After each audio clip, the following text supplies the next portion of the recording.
Assalamualaikum warahmatullahi wabarakatuh. Halo generasi pencerah. Perkenalkan, nama saya Adelia Zulfirdausi, NIF 242020122. Kali ini saya akan membahas mengenai otonomi desa dan otonomi daerah. Sekilas, kedua istilah ini tampak mirip, namun memiliki asas dan filosofi yang berbeda. Seperti apa sih bedanya? Yuk kita cek bersama-sama. Pertama, mari kita mulai dari otonomi daerah. Otonomi daerah terdiri dari 3 prinsip, yaitu desentralisasi, dekonsentrasi, dan tugas pembantuan atau Medebewin. Menurut Undang-Undang Nomor 23 Tahun 2014, desentralisasi merupakan pemberian kewenangan dari pemerintah pusat ke pemerintah kabupaten atau kota sebagai titik berat otonomi untuk mengatur urusan pemerintahannya. Lalu, desentralisasi dialokasikan kepada pemerintah provinsi karena gubernur merupakan wakil pemerintah pusat di daerah. Lalu tugas pembantuan diberikan dari pusat ke daerah hingga ke tingkat desa, namun sifatnya adalah delegatif, bukan hak asal, sehingga otonomi daerah merupakan mendelegasikan kekuasaan secara administratif dan politik dari pusat ke daerah. Sifatnya delegatif dan struktural. Kemudian, mari kita bahas mengenai otonomi desa. Otonomi desa bukan merupakan bagian dari desentralisasi administratif. Menurut naskah akademik RUU Desa, otonomi desa terdiri dari 2 asas, yaitu asas rekognisi dan asas subsidiaritas. Asas rekognisi merupakan pengakuan terhadap hak atas asal-usul desa. Desa tidak diberi kewenangan oleh pemerintah pusat, namun diakui karena memiliki hak otonomi dan telah ada jauh sebelum negara modern berdiri. Contoh pengakuan ini bisa kita lihat di pasal 18 Undang-Undang Dasar 1945 yang mengakui satuan masyarakat hukum adat.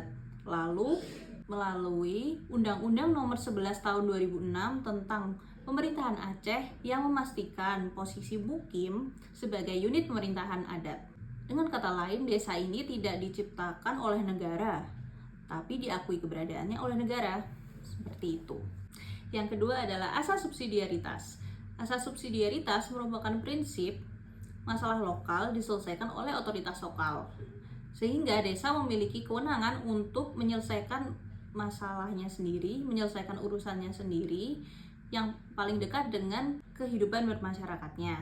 Contohnya yaitu penyelesaian sengketa melalui peradilan adat di Aceh, dimulai dari tingkat gampong atau desa, lalu ke tingkat mukim, hingga ke tingkat yang lebih tinggi jika tidak selesai. Sehingga asas ini memberi ruang bagi desa untuk menyusun kebijakan, menyelesaikan permasalahan, dan membangun komunitasnya dengan caranya sendiri. Sehingga perbedaan mendasarnya adalah berdasarkan sumber kewenangannya. Otonomi daerah merupakan delegasi dari pemerintah pusat, sedangkan otonomi desa merupakan pengakuan atas hak asal-usul desa itu. Lalu untuk landasan asas otonomi daerah terdiri dari 3, yaitu desentralisasi, dekonsentrasi, dan tugas pembantuan. Sedangkan otonomi desa terdiri dari 2 asas, yaitu asas rekognisi dan asas subsidiaritas. Lalu untuk sifat dari otonomi daerah itu adalah struktural dan administratif. Sedangkan untuk otonomi desa bersifat komunitarian, lokal, dan historis.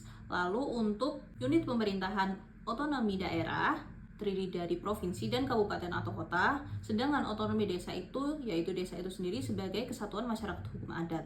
Lalu untuk tipe kewenangannya, kewenangan otonomi daerah bersifat sektoral dan birokratis, sedangkan otonomi desa bersifat tradisi dan lokalitas.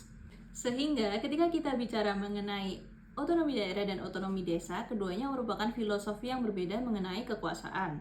Otonomi daerah merupakan pelimpahan kekuasaan yang dilimpahkan dari atas, sedangkan otonomi desa merupakan pengakuan atas sesuatu yang telah ada, yaitu hak historis dan hak kultural. Inilah perbedaan sistem pemerintahan di Indonesia.